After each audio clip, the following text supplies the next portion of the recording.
Okay, welcome to the November 4th edition of the Cardea work group. Today, we are going to talk about several topics. First, we are going to discuss the playbook and a couple sort of strategic areas where we may have an opportunity to be doing better or change our strategy. And so we'll enlist Trevor for that. Then we're going to talk a little bit about a sort of compare and contrast of the smart health card to see where there might be any shortcomings and make sure that within our community, we're going to make sure that those are addressed. So that's sort of the docket for today. But before we get into that, we need to discuss the rules and sort of guidance around this committee. So first and foremost, we are governed by the Linux Foundation antitrust policy. That can be found, the link to that in our meeting notes, which I've put in the chat box for you all. Additionally, the Cardea Code of Conduct, which is that we invite all of you to be active participants. We are nice to each other and encourage different voices and opinions to be had here. So please be nice. And if you have any questions, you can also see the Code of Conduct link in our meeting notes. Is there anybody today that would like to introduce themselves that's new to this meeting or a returnee? So I guess I'm new to the meeting. So Yes. I'm Michael Zurich. I recently started with CETA in their labs. I'm going to say recently, just a couple of weeks ago. Prior to that, I was involved with some of the vaccine passports on the Canadian government side and the smart health cards that were issued there. Welcome. Thank you. Excellent. Okay, so anybody else? Introductions?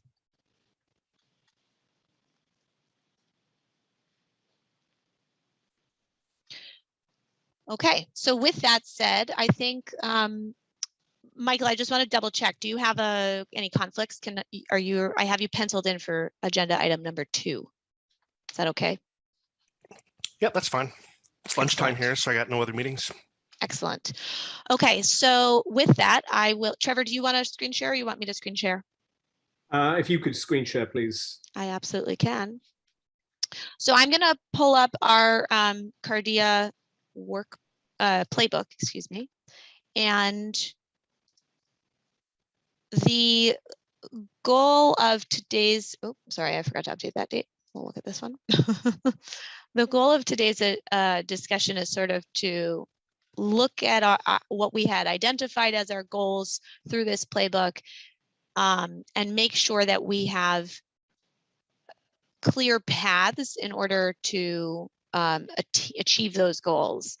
And as Trevor and I were brainstorming this, right, one sort of way to check in on how we're doing is just by seeing how many people are in our meeting. And we've seen a slight decline in participation in this work group. And so perhaps we need to sort of reevaluate some of those things that we're doing that surround the Cardea project. Trevor, do you have anything else you want to add to that? Well, yes. So I think we have the group that has joined Cardea has driven, I think, extraordinary work. I think we've accomplished an awful lot. We've seen the group that joined, that were also welcomed into LFPH at the same time as us, MedCreds, bite the dust, which is very sad because competition is good. But I think one of the ironies of the amount of progress we've made is that perhaps we're not reaching as many people, or the involvement has tailed off because actually this is a regular production meeting that achieves things. Now, maybe that I'm not in the position to say how that resembles other groups, other open source community groups. But I think it may be worth while we continue to build and build and build, to think about putting maybe a bit more effort into marketing what we've achieved. While that's fine in abstract, we need also to create some sort of concrete operations plan for targeting audiences with the achievements that we've rolled out. So if there was an obvious and easy answer as to how to do this, we'd have already done it. So I'm hoping that we can devote at least a few minutes to collectively taking on this task and maybe coming up with some recommendations and possibilities for bringing new people into the fold and maybe achieving the contribution, sort of the number of contributions that we hope would be achieved or that we set out in the initial playbook. Great. And I'd be happy to hear thoughts on that. I would add one more part to this discussion, which we should be humble enough to have here in this work group, is whether or not this work group is staying productive, if there's anything else that we should be doing and how we're tackling these meetings to make sure that it's being beneficial to the community. It certainly can be a point that we discussed today as well. So does it make sense to sort of go through here and use them as sort of props to get the conversation going? Or does anybody have any comment so far?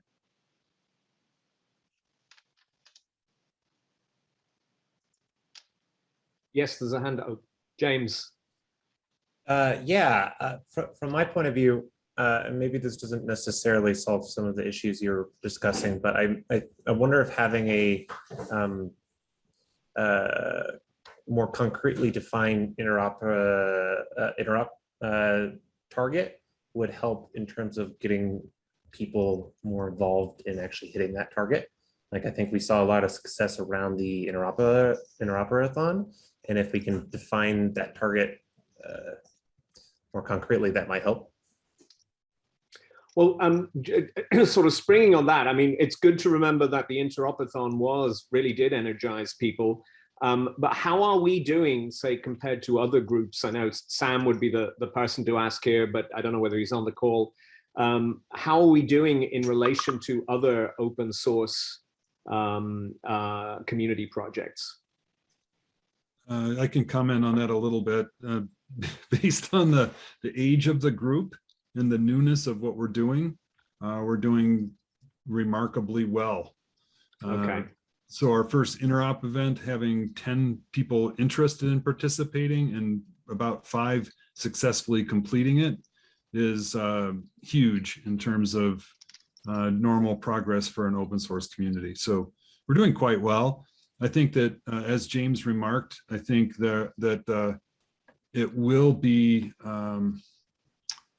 behoove us to get our next interop event planned. I think we have on the schedule for early December to define the interop profile. Maybe we should move that up by 2 weeks into the 11th of November or 18th of November to cover that, to start the discussion about what should be contained in our next interop event, and do a more formal definition of that rather than having it be in the code and simple instructions.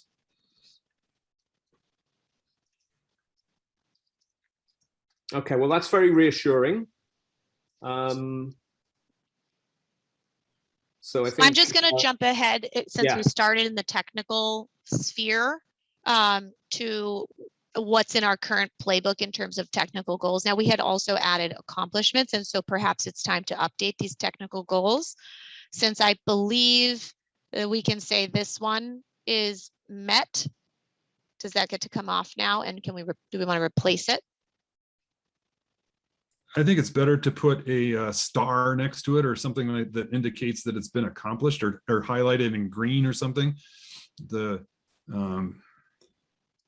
I think those first two have been done. I think we could do a better job of that, or just move them from to be done to the completed side of the slide.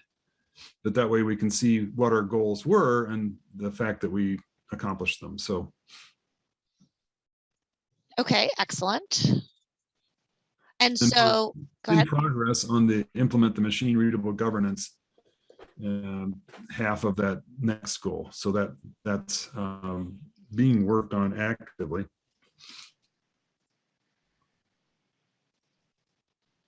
To help establish GCCN as a using machine readable governance would be, I think it might be wise to break those two into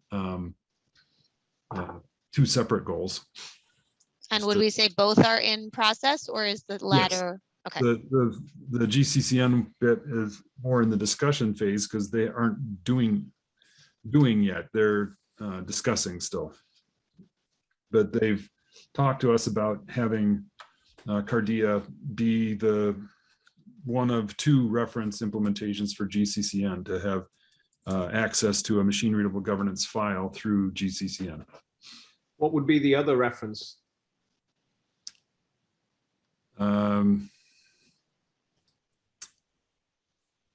don't remember. I have to go look it up. Okay. Okay, and so what I heard is from James, I think, was to define more concrete interop goals that include scheduling. In my translation of that was scheduling the next interopathon and outlining what the goals of that interopathon will be. So setting up the profile as well. So goals, schedule. So I think it normally goes goals, schedule, and then the profile. Those are the three components of an interop event. What are you going to try to test? When are you going to do it? And then the exact details of the profile that say, we're going to use presentation version 2.0, or we're going to use machine readable governance for issuers and verifiers or rules, or to establish the exact bits and pieces that will be incorporated.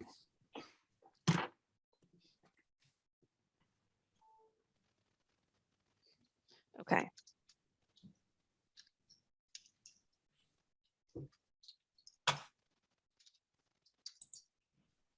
Are there other technical sort of, if we were to think of these as little pavers on our path to larger scale implementation, are there other technical goals? We're talking about goals and maybe things we're trying, milestones, let's say.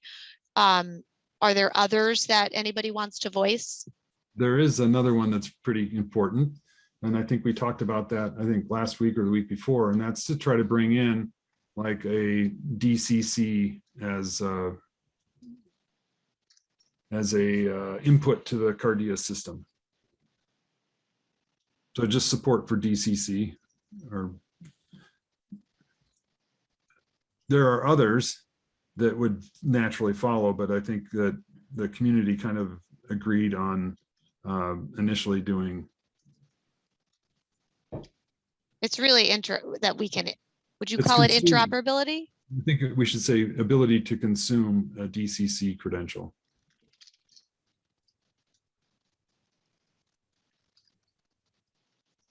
Yeah.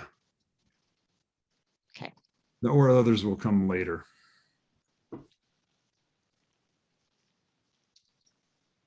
Such as a smart card, which we probably will talk about more later today.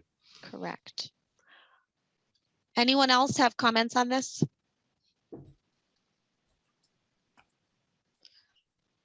Okay, I'm going to go back to our community development goals because offline, when Trevor and I were planning for this discussion, this is sort of, we can build all the tech and it can be really awesome tech, but if people don't know about it and if we sort of have waning engagement, then that doesn't necessarily do us any good. So here were our original community development goals. I don't know if we want to try to define incremental milestones that get us to some of these, which are more lofty than others?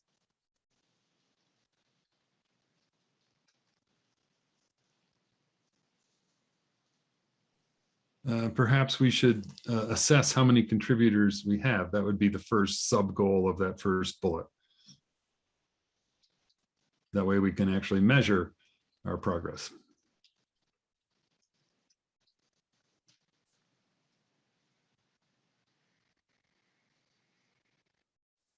Okay, is that, does sufficient. anyone have the answer to that one perhaps on this call? I think it would take a more than a Quick check. swag. It would take looking at a number of repos and looking at how many contributors are in each repo. Okay.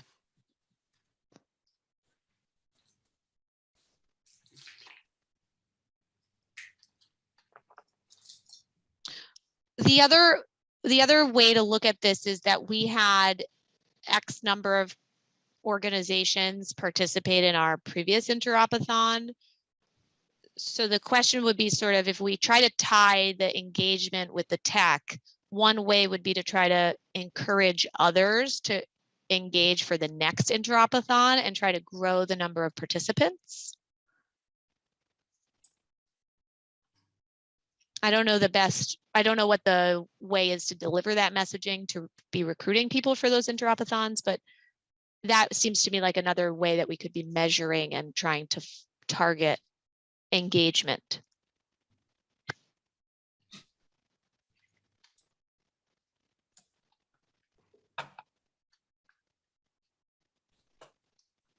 Yeah, I'm just wondering whether the number 50 is whether we tied us, it's also quality of contributions versus quantity. So we have a quantitative measure, but that doesn't necessarily, I mean, does that necessarily equate to quality or success? The quantitative with 50 contributors means that you have at least 50 people aware of the project and actively adding code to it, whether their contributions are of high quality, low quality, or in between. That's a good measure. So that's a breadth indicator. The fact that we implement our technical goals is the quality indicator and is not necessarily tied directly to the number or quality of contributions. Is this number of contributors in reference to the reference implementation, or does this span other frameworks and products that we are interoperating with? Currently, it would only target the reference implementation. And that will be a slow and steady climb of contributors over time, in my estimation. You can't really measure the contributors on private repos and other products that are interoperable. That doesn't give you a good measure. I think we could put a goal about the number of people participating in an interop event as well, because that is again a broad measure of participation, right, and interoperability with the solution. If the reference implementation, for instance, only had 10 contributors ever in its whole life, but we got 50 companies to interoperate with it, then it's still a huge success. The first order measure is number of contributors. A more relevant measure is probably the number of participating companies at the interop event, because if you have 12 people from one company show up, and that doesn't really give you a measure of how the market is responding. That gives you a measure of how many developers are working at that company. So I had another thought on measuring, which is, can we monitor, because the reference code is up. Is there any way to monitor activity against the reference code? Maybe, but that again is a kind of a very indirect measurement, because the code is available, people can could and should download and do their development testing without touching the reference implementation as it stood up. For developers who are of lesser means, testing against the reference implementation might be a measure, but I think it's not an easy one to quantify or say to interpret the result. Got it.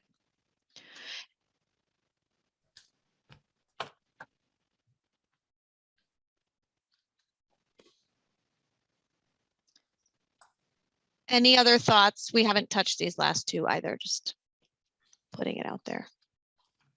Those two, I think, will start to you can't get to the fourth one until you've done the third one.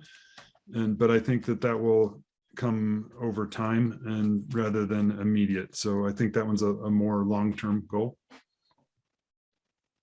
We can talk more about that one as the implementations roll out and deployments are achieved.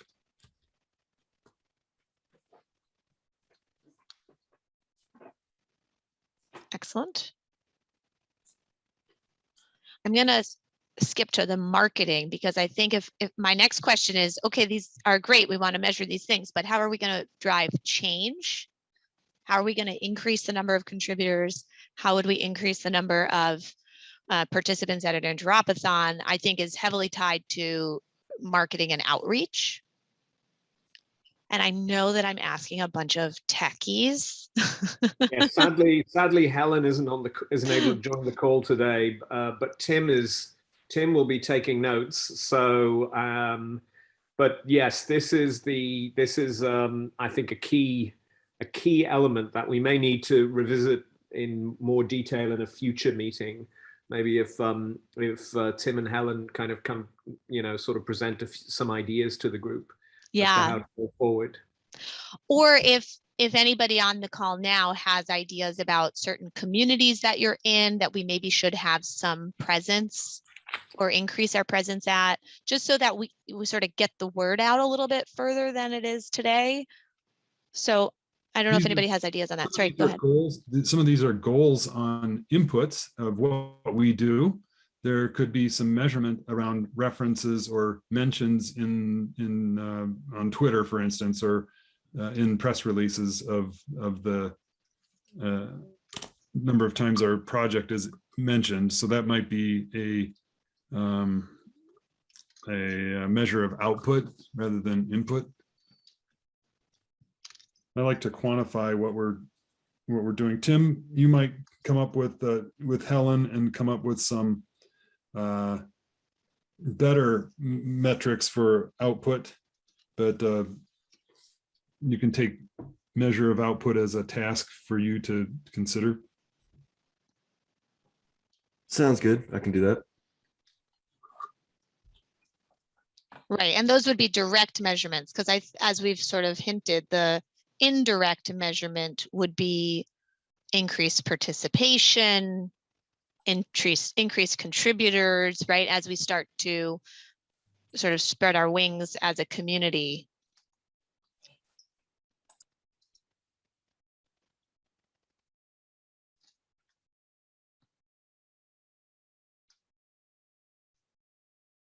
Okay. Anybody else have thoughts, or otherwise we can table this, but we won't know unless we ask. Any ideas about where else we might want to try to take the messaging around Cardea?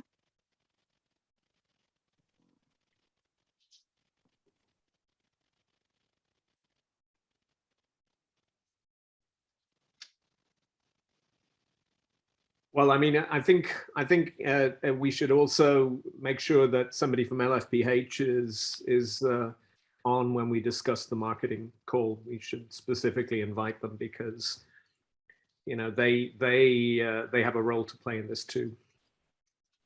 Yes, agreed. And I actually have some comments because I was recruiting speakers to talk about know your customer.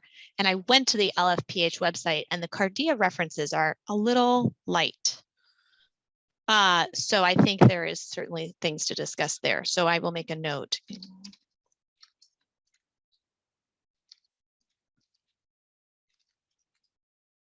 Great. Okay, and the one section we didn't cover just really quickly is on training goals. So I don't know if we want to take a second to touch on this.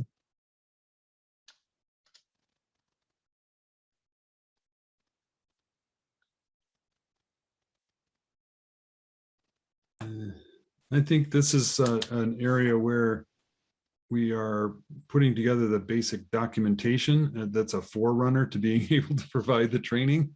So I think this one is I think these goals are still legitimate, but are not, haven't made it to the top of the list yet. And I think they will soon. The training program will probably be the first bit out of these that can be worked on, but it'll have to wait until probably another 2 weeks before the documentation starts to mature to a level where that's possible. All right, agreed. Okay, excellent. I just reordered the slides a little bit for the future because I think training is sort of, the other ones are all very, very interconnected, and I think training is a little bit tangential. Trevor, are there other high level things about this playbook and our strategy that you want to touch on that we have not addressed yet? I don't think so. I think we've hit on the major themes, and we can come back to the marketing, and now it's time to go get techie. Okay, excellent. Thank you. So with that, we're going to, so one item, originally we had slated for today's agenda a conversation about Know Your Customer, KYC.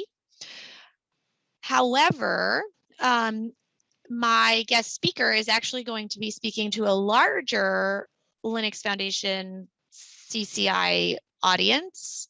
I will put that invite in our chat box here. It is on Tuesday, if I can find the chat box.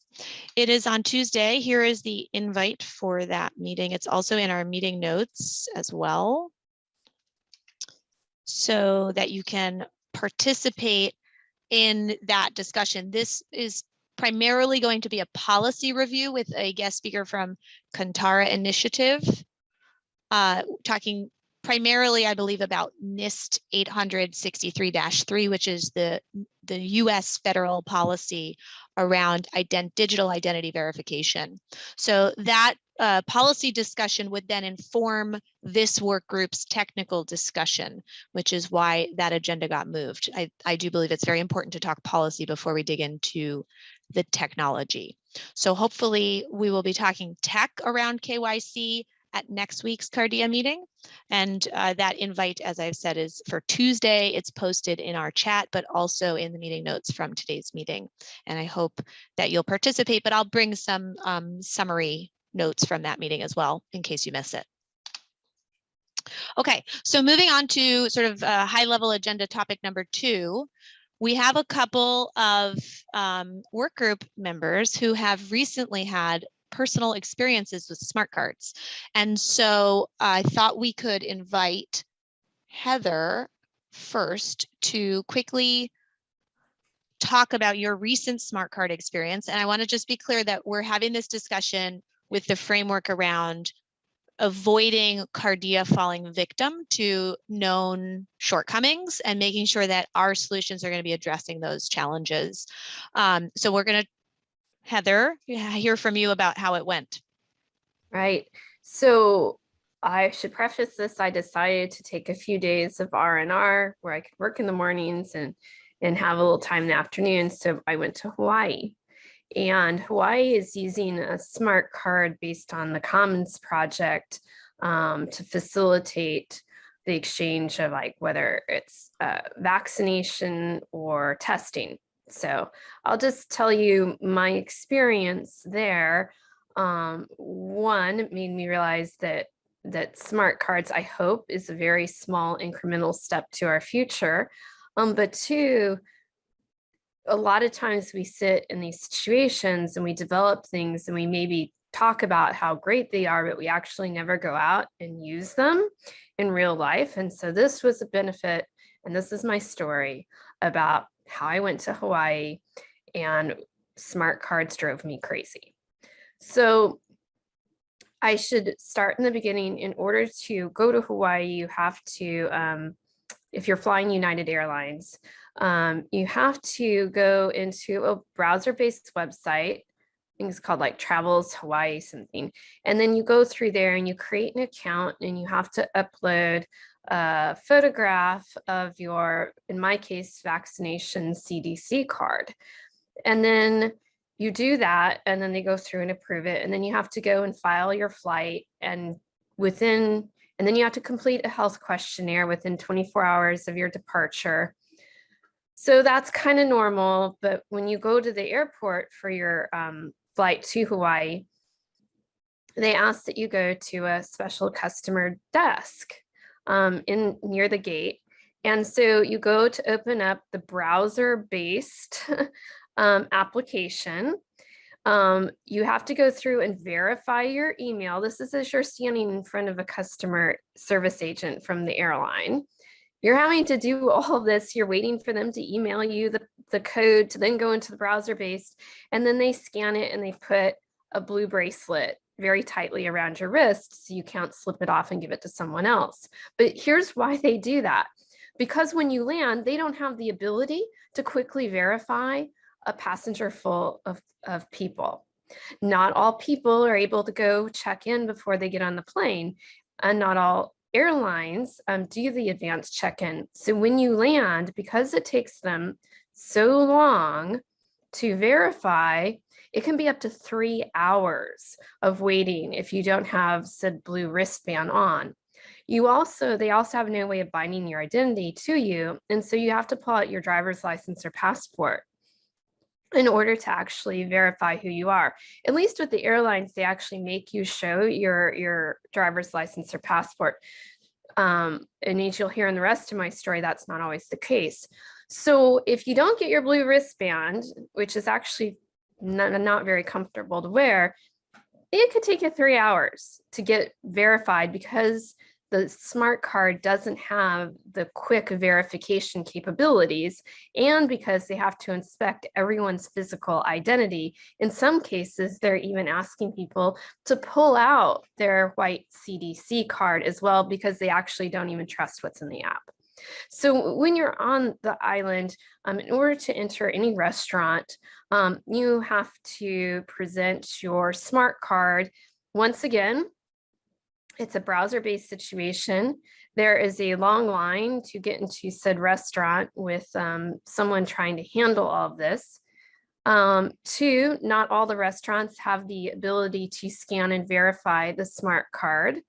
3, when you're waiting to get in, and once you get in front of someone to show them the card, you have to, guess what, verify your email in order to access it in front. So because of that friction, not all places have easy Wi-Fi. So then they just say, oh, just show us a screen cap of your card, of your smart card that Hawaii issued you. Well, they look at the QR code, but they don't have the ability to scan the QR code. They're just visually inspecting QR code.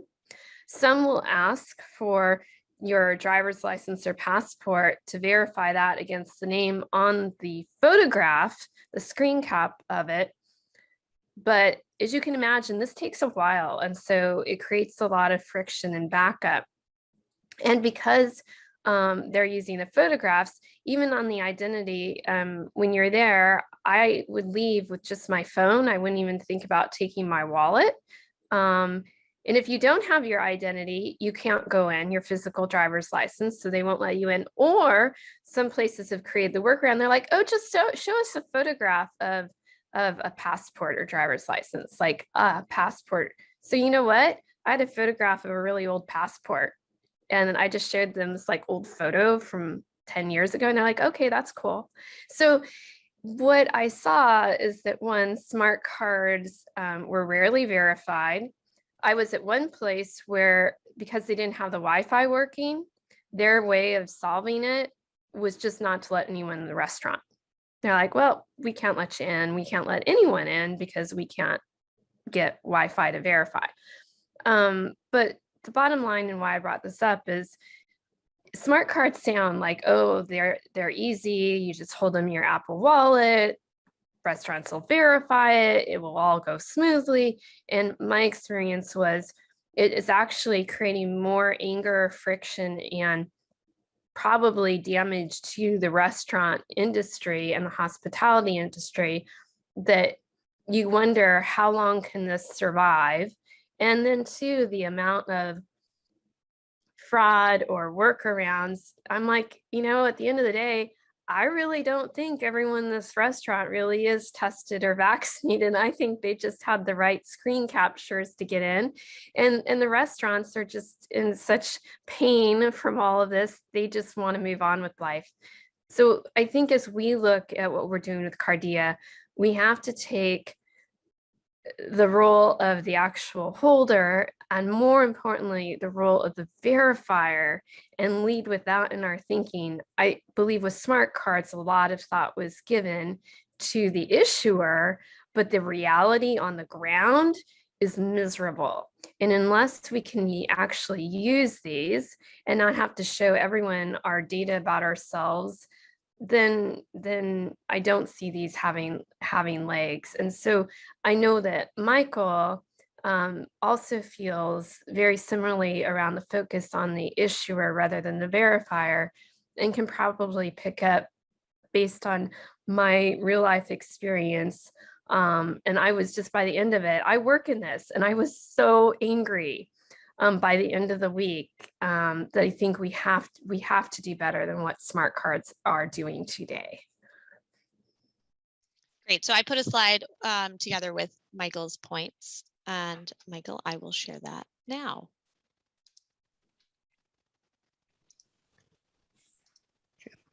Oh, Thank you. sorry. Let me not do a full screen though. You guys are seeing the wrong thing. Is that big enough? Yep, that's good. Okay. Okay. That's good. These are just speaking notes for myself, for everyone. But I guess before I start, did anyone want to ask Heather any questions over her experiences and what she just described? Or maybe Okay. others have had a smart card experience themselves. So I have a smart card, and maybe just a bit of background. About 10 months ago in Canada, there was a political push by our Prime Minister to get a vaccine passport for international travel. So there was a lot of press made about that's the direction of the government, and efforts were made to figure out how does the country produce and issue these vaccine passports. They call them PVCs, proof of vaccine certificates.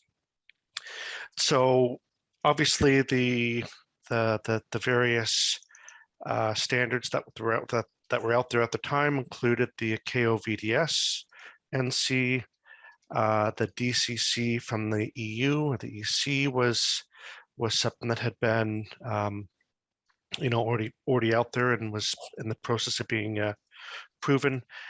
And then there was the smart health card framework that was out there. So Canada decided, because of the way that the provinces are accountable for the administration of the vaccinations, and it's not a federal function, much as the same with the US, there were clear laws around federally what the government is able to attest from a health perspective on its residents. And I say residents because it was anyone within the country that had received a vaccination, whether they're a citizen, permanent resident, or a foreign national. So the decision was to go with the smart health card standard. It worked well because a lot of the provinces and territories had expressed support, because a lot of their IT infrastructure was easily adaptive for it. So for them, it was an ease of deployment, ease of implementation.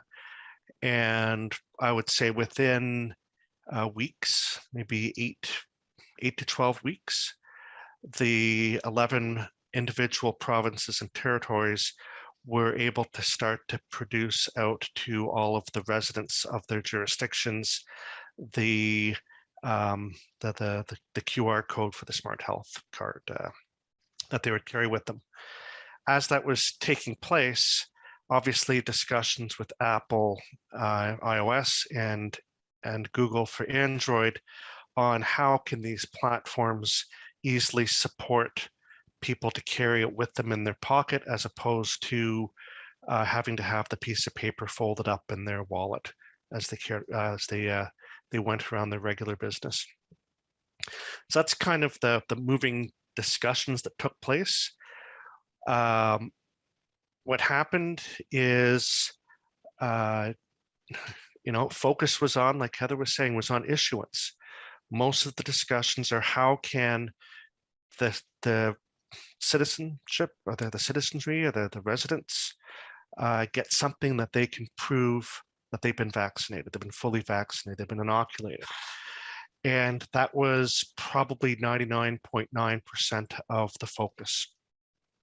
So it went well, everyone got it. I've got my vaccination certificate on my Apple Watch.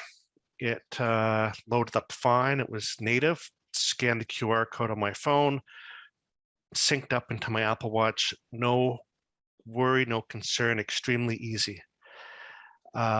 The problem, and this is the sort of the first one, is around the trust aspect of it during verification.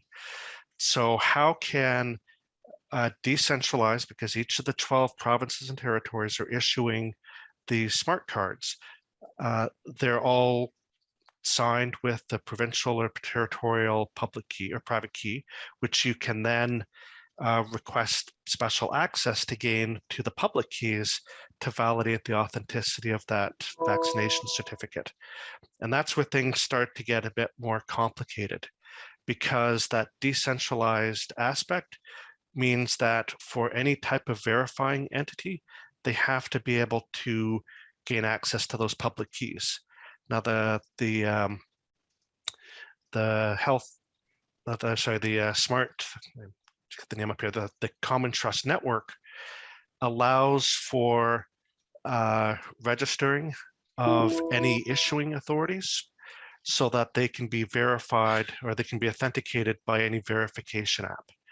So you give your public keys, you sign an MOU with the Common Trust Network, they will host it. Any verification apps would then go and retrieve that public key to confirm that that certificate has not been tampered with or manipulated.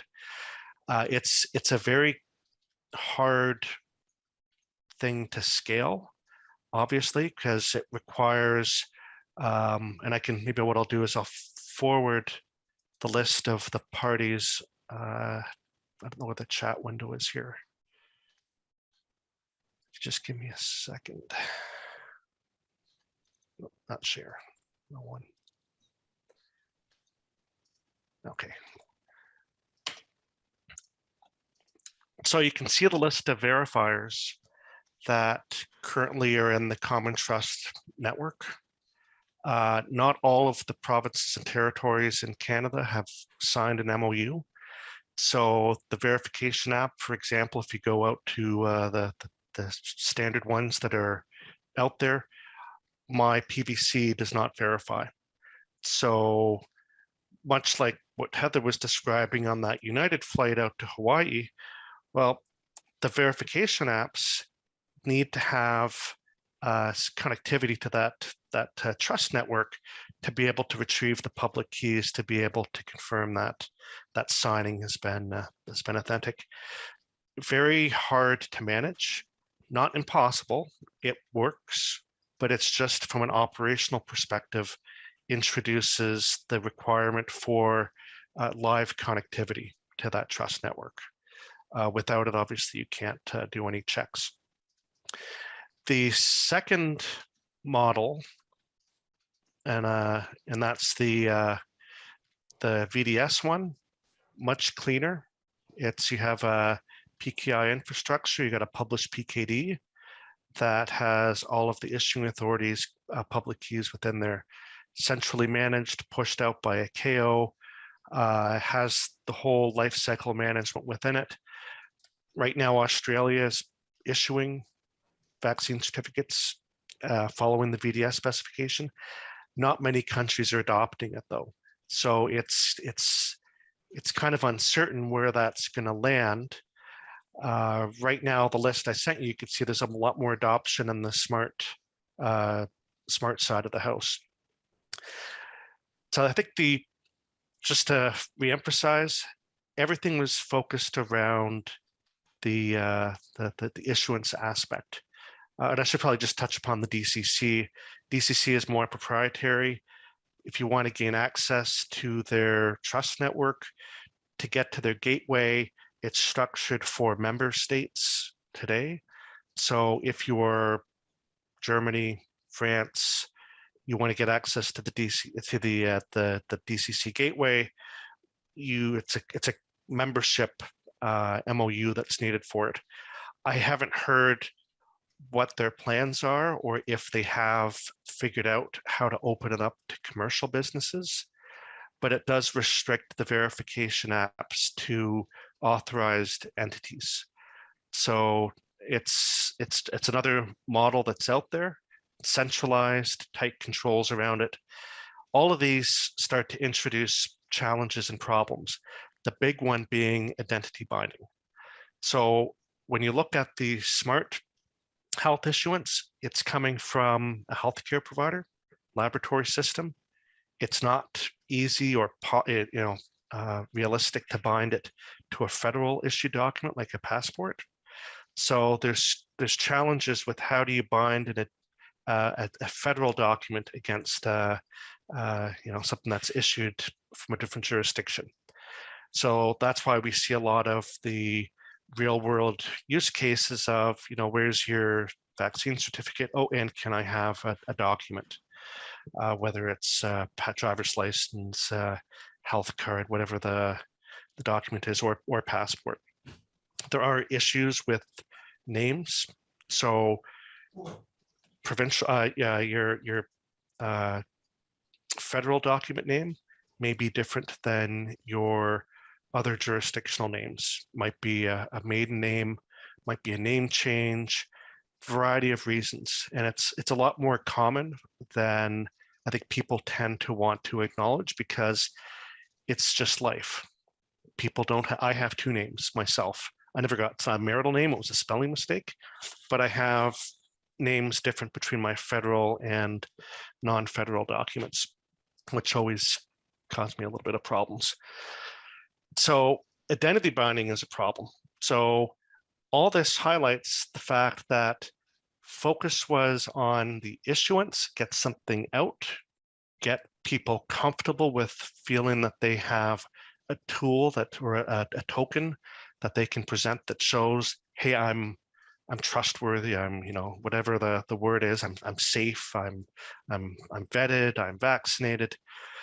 But there was never really a concerted effort from what I saw, and I think Heather's experience highlights this too in Hawaii, is there was very little consideration for how the verification services would work in support of the business.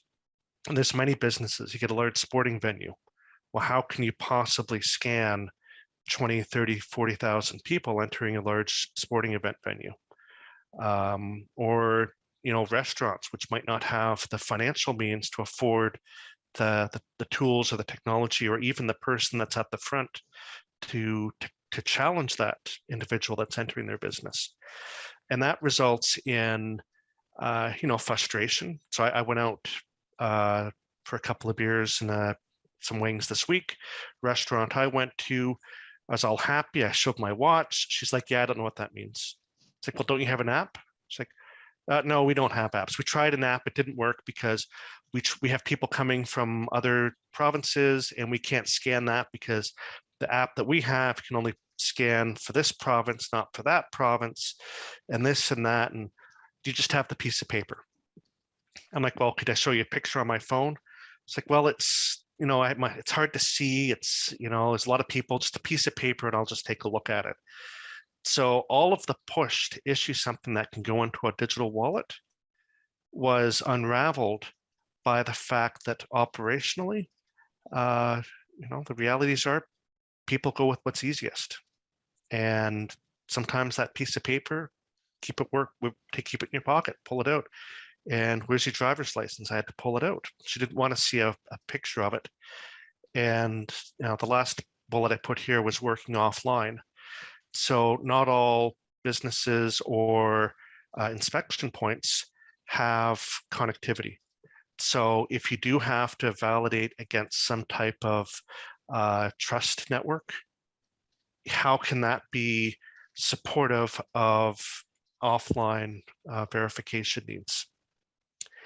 And that's kind of my little point of view perspective on things. Most of it's just personal stuff that I've encountered, but I think it's pretty systemic in how we're going to see across multiple jurisdictions as these different vaccine passports get rolled out and businesses start to push back and say, hey, this doesn't work for us. So that's my little pitch, my little opinions. Anyone have any questions?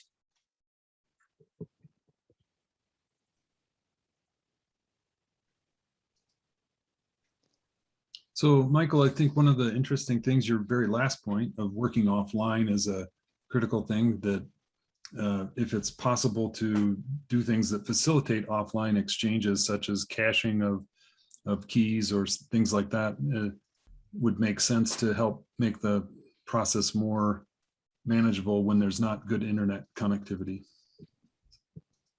If I heard you correctly. Yep, absolutely. Yeah, and it's interesting, even though your experience is your own, there are common threads between what you've highlighted in your experience and Heather's experience as well, in that people sort of revert to, well, like, I don't know how this works, or it's not working, so let me go to the thing that I know. So there, it also sort of seems like maybe there's a need to educate, train, aside from technically solving this problem with an app where it works when you scan to verify, there's also bringing those staff on board and understanding what they're looking at and how it works, so that they can be educated enough to not say, well, I don't know what this means, and so show me your paper. Yeah, that's the last mile. That's change management is the #1 killer of innovative ideas, because people are resistant to change. And that's why I think ease on the verification is so important. If it was, I just have this app and I scan and it works, it's much easier to say, okay, I can do that. But when you make it so complicated for both the holder and the verifier, that all parties get impatient and they don't want to learn either. And part of it is the ease for the verifier, but also the ease for the holder.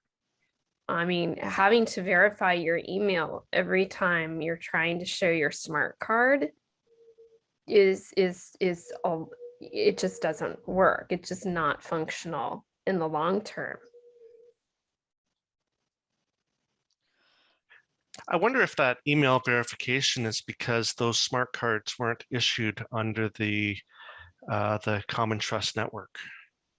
The Common, I don't know the details. The Commons project issued the smart cards, and they're the ones supporting what's going on there. But I don't know if they integrated into the framework.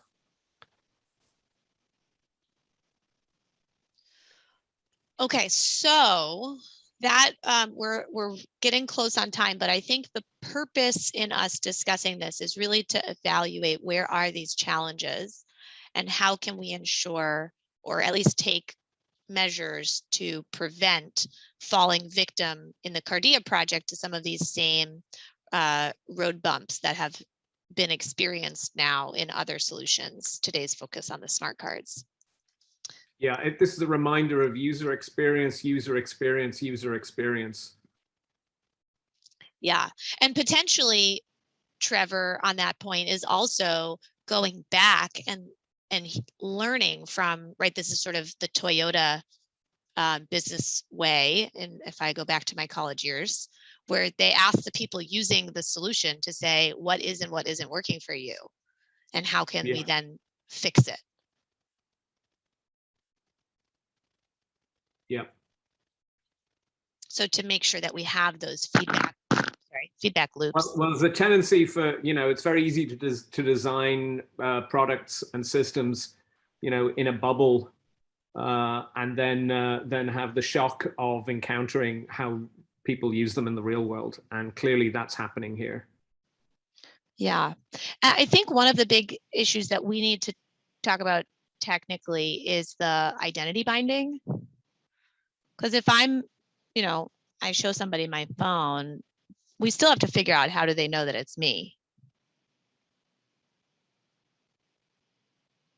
when they scan it.